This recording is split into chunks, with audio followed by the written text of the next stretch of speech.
Hey, shalom, shalom. Hey, first and foremost, I want to say, call Halayim, Yahweh, Ba'ashem, Yahweh Shai, Ba'ashem, Rakah Kadash. Hey, double honor to the elders and the apostles of the great millstone that taught us this truth. Shalom and salutations to the hopeful elect. I came out there spreading the gospel throughout the four corners of the earth in sincerity and truth, and presenting their bodies as a living sacrifice. Shalom to the Aquas, the very few sisters that's hanging in there as well and listening up. I'm the brother Yaramiah from the great millstone Chicago camp. It's the brother Kapatazar. Yeah, and I'm here with the elder brother Kapatazar.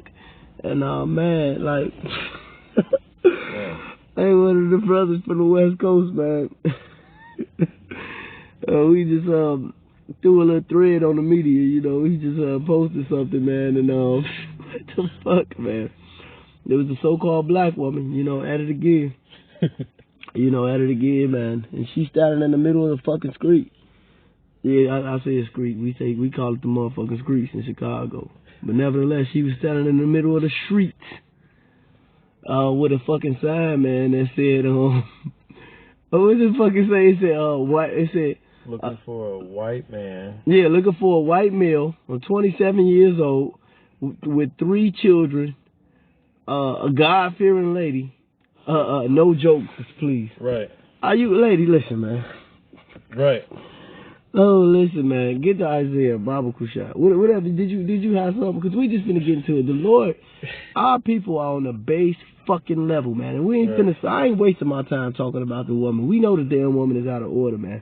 But this just shows you the level that when you understand who we are, man, you really have to understand who we are to know the level Yahweh Ba'ashem, Yahweh Shai has brutally punished us and brought us to, man. These things ought not to be, man. This is Isaiah 32:9. Oh, my Lord. It says, "Rise up, ye women that are at ease. Hear my voice, ye careless daughters, give ear to my speech." You careless daughters, man. This shit is... Go ahead. It says, "Many days and years shall you be troubled, you careless women, for the vintage shall fail, the gathering shall not come.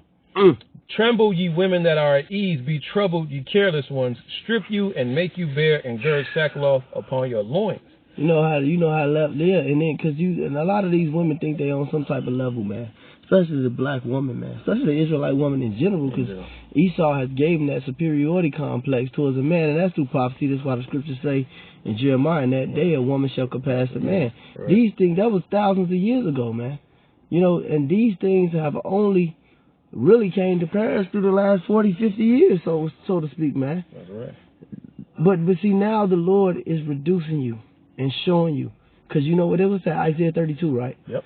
This is what the Lord about to show you. Read 1 and 2. Read verses 1 and 2. That's right. This is Isaiah chapter 32 and verse 1. "Behold, a king shall reign in righteousness." And that's talking about Yahweh Shai, and King David, right? The elect. You know, starting with Yahweh Shai, though. All right. It says, "And princes shall rule in judgment." Yeah, that's Israelites. He prince for power. He prince God, Yasha Allah. All right, that's the children of the Most High, the sons of the Most High, the physical sons manifested on earth of the Most High, who you stupid ass niggas out there call niggas. You know, refer to each other as niggas. Right. All right, who you look down on. We are the sons of the Most High. Go ahead. "And a man shall be as a hiding place from the wind, and a covert from the tempest, as rivers of water in a dry place, as the shadow of a great rock in a weary land." Hey, and that's what that woman is seeing. That's why she out there with the fucking picket sign asking for help. Right. But who she asking for help on? She said she looking for a so-called white man. The enemy. Right, the enemy, sleeping with the enemy, man. The scriptures. And like that's folly, man. You know, you and he's your arch nemesis. Not only is he your arch nemesis, why the fuck would he settle for you? Right. If you looking for a clean cut, first of all, I don't even know where to start. I mean, it's the madness, but it's showing you that the vintage is failing. Yes. You know. Yes. And a lot of women, they're getting a wake up call that you have overvalued yourself here in Babylon through feminism, through the water. Through feminism. And a lady who came out with that feminism BS, who was the basic spearhead of that movement, broke it all down and said how counterproductive it actually was. But going into that, it said, read the second verse again, because this is what they're going to find out, man. And a man, Isaiah 32:2. And that goes into the Israelite man. That was the purpose of reading the first verse. Go ahead. And a man shall be as a hiding place from the wind, and a covert from the tempest, as rivers of water in a dry place, as the shadow of a great rock in a weary land. Right, and it said a man is going to be like a man, when all hell break loose, an Israelite man is going to be like a oasis, so to speak. You know, like well, you see the movies and they having the fucking mirage, and they're in the desert, they mind so bugged out. Just say if the oasis was really real, that's how it's gonna be when you see an Israelite man. There's gonna be food there, there's gonna be water there, there's gonna be shelter, there's gonna be protection, and that word covert goes into a hiding place. It goes into a hedge, and one of the definitions actually goes through being with the man through marriage. How do you have marriage? As the Apostle of the Gabal would say, through sex. How do you take a man's name? Through sex. How does a man push the bloodline? Through sex. You know? You women, you understand the ideology of this thing. Hey, just like this, you women talk shit about a man, you know, dealing with one woman, more than one woman, so to speak. But then you will set up and eat popcorn and fucking hot potato chips watching The Bachelor. Right. A show about a man dating multiple women. Flavor of fucking love, man. Right. The hypocrisy, man. This is foolishness, man. Yep. Listen, man, I tell women, get that Isaiah 4:1. Then I'm going to go ahead and put some lingo on these. Matter of fact, I'm gonna get the Isaiah 4:1 in the Good News translation. Please, brother. Because it really hits home. Because, you know, we read, our standard is the KJV, you know. But a lot of these other translations and certain scriptures, it's only explaining what the KJV say to you. You know what I'm saying? This is Isaiah chapter 4, verse 1 in the Good News translation. Okay, for edification's sake. It says, when that time comes, 7 women will grab hold of one man and say, we can feed and clothe ourselves, but please let us say you are our husband. Oh, my Lord. So that we won't have to endure the shame of being unmarried. That's a cut. Man, when we done, just send me that, man. That's a cold hard cut, because good what? Lord. The scriptures say a man is going to be more precious than fine gold. And that's not just any Joe Schmo. That's a man that believes in Yahweh Bashim Yahushai and that's been doing the work. Sirach, the second chapter proves that. That's why he said it's like gold refined in the furnace. Acceptable man. This is goes to and be an acceptable man. And you women, right? I checked a nigga like this. A nigga that was on some simps. He was probably on some commit. BS, the black, whatever madness he was rotating with. I wasn't on that wimp ass shit anyway. I told the nigga just like I told my motherfucking, I don't know what she is. She might be my woman. My adulterous wife. Because all our women are. But nevertheless, I said a man and a woman is like a fucking lock and a key. If one key can go in 5 locks, it's a good fucking key. If one lock can get opened up by 5 keys, it's a bad fucking lock. 2 locks don't go together, 2 keys don't go together. The Most High created a man and a woman to be just like that. And which proves that is the whole cycle of birth. Listen, one man can impregnate an unlimited amount of women in a year. Say one man can get 10 women pregnant in 1 year, right? But during that cycle, only one woman, that one woman can only get pregnant by one man.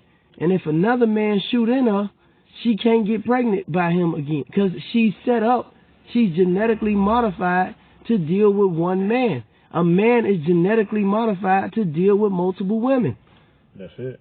You people are sick, man. You can't get around it. You ain't gonna get around it. This shit, you can't beat it with a bat, a stick, or a motherfucking brick. You can't get around it. The Lord is perfect. He said his word is tried. Now, is it lucrative to be boning all these chicks to this thing? Not really. Not really, man, because it's a fucking headache. As the Apostle Paul said, you have trouble in the flesh. Those that have wives be as though they have none. But it's going to be a time, these times, ain't like the elder brother of Taza One, your St. Benji always say, man. And these women so independent and so this and that shit, and they know the truth, they should be supporting their husbands now more than ever. If you making more bread, you shouldn't shove that in the nigga face. You should do that to do the work even more, because you women don't have to do the work. All you have to do is support. You don't have to learn. You don't have to go to the classes. You don't have to go your ass out there on that line. Like we always say, whether you got a headache, a heartbreak, broke, whatever. You don't have to go out there and do this shit. All you have to do is serve the man that the Lord put in your life, man. And then you got all women crying to fucking Esau, the murderer. Right. He's the devil, man. This arch nemesis. The arch. Say it again, man. You crying to the arch nemesis of the earth, man. The earth. That's backwards hustling, man. The earth, man. This man is the harbinger of death, man. Right. Like my man from I think Planet of the Apes. GMS, I think Solomon Silly was saying that harbinger of death, man. This dude's fucking. This is Esau, man. Yeah. What ain't this man done to show you that he was the goddamn devil, man? He's the man of sin. Yes. And the father of lies. That's that man of perdition, man. This man and raped, robbed, and murdered the whole planet, and here you go with that fucking Michael Jackson and Stevie Wonder spirit. We are the world. Right. This man, the earth is crying. The whole earth languishes, man. This earth is languishing under his rulership, man. Look what he did to your people alone. Look what he did to the so-called Mexicans, so-called Native American Indians, the so-called Negroes. Then he gives you a whole month about it, which we happen to be in, of mockery and shame. This shit is foolish, but you know what? It goes back to Eve and the fucking serpent. That's why this fucking, even though she's not a so-called Israelite woman, a so-called black woman, she appears to be one. She's what the scripture refers to as a tell. This Kamala Harris character and Joe Biden, why do you think the nigga woman is so hell-bent on this, man? Because this is Eve and the serpent 2.0, making it like, hey, the Most High, this is where it started, and this is where the Most High gonna fucking end it, man. That's right. He gonna crush this fucking place, man. That's so right. we gonna get rid of you fucking niggas. You got something, brother? Yep. This is Jeremiah chapter 15, verse 5. For who shall have pity on thee, O Jerusalem? Or who shall bemoan thee? Or who shall go aside and ask how thou doest, man? So while you siding with the enemy, when shit get real, you know, who gonna be right there by your side, trying to help you? Those same men that you shitted on? Those same men that you bucked up against, those same men that you ridiculed, they're going to be the only ones with the power to help you. And like the Elder Malcolm said, we're going to be choosy in those days. Oh, very choosy. That's if they want to help you, man. Very choosy. Hey, look, man, don't nobody, and it just is what it is, man. Ain't nobody downplay the Israelite man more than the Israelite woman, man. Yeah. And we go train, man, we go to the gym, these Moabites, these Edomites, these bitches walk up to us and flock, man. They stare, they look at you, they put their hands on your shoulder, they want to talk to you. Polite. Polite. What you say? Fit. What you say? Fit, feminine, and friendly. Fit, fucking feminine and friendly. Shout out Kevin Samuels. That's how they coming, man. And you know we don't do these videos to shame the so-called Israelite woman. Shit, I love the Israelite woman. Man. But it's not beneficial to be in love with one. God knows, man. That's why Paul said what he said. Those that be as wise as though they have none. That's why Micah said what he said. He said, as for me, I will bear the indignation of the Lord, because this is the punishment that the Lord gave us. But he said, then I shall see my enemy. That woman, man, she shall be what? Trodden down like mire in the streets. Stumped like shit. So, man, you Israelite women, man, that's in that spirit that lady in, man, snap out of it, man. And you ones that's actually in there and listening up, you know you might be going through it with your man, especially if in the truth, man. And you shut the fuck up, man. You humble down and you take what the Lord give you, man. That's it. You can't choose what type of man the Lord give you, man. The Lord chose that man because he chose that man. That's it. You know, you could a lot of our women, man, even those in the truth, they got that American ideology. Well, I do this, that, and the third for this type of man or that type of man. That's like us saying we would do this if the Most High did this. Right. Well, God, if you did this, and that, I will serve you. Well, look, man, you don't have no fucking choice, man. Right, man. We don't have a choice. No, go ahead, Capo. You can't give the Lord terms and conditions. Right. What the fuck? You know? So, hey, man, a man ain't going to say, well, shit, I'll be a protector and a provider if you do this. It's his instinct. It's instinct. It's what we're bred to do. But, you know, America has tainted our women to think they can just turn on the wife switch. Turn on the submission switch and turn it off at will, or when it benefits them. God, they want the wedding. They don't want the marriage. Right. That's like a nigga. These are fucking niggas, man. These niggas go to prom and shit. They ain't even graduate. Fucking nigga, the nigga got the best suit in the fucking world. Right. Whole block come out and shit to take pictures. Hey man, snap the fuck out of it. You got something else to say, brother? I'm done, man. Close us out, Baba Kushai. Hey, with that, we hope this is edifying. Hey, shalom to the sisters that's listening and learning, man. If it don't apply, let it fly, man. But if the shoe fit, goddamn it, repent. So we hope this is edifying. Call all Yahweh Bashem Yahweh Shai. Bashem Kakwadash. Double honors to the elders and the apostles. Shalom and a Baba Ball. Baba Ball. Play fucking through.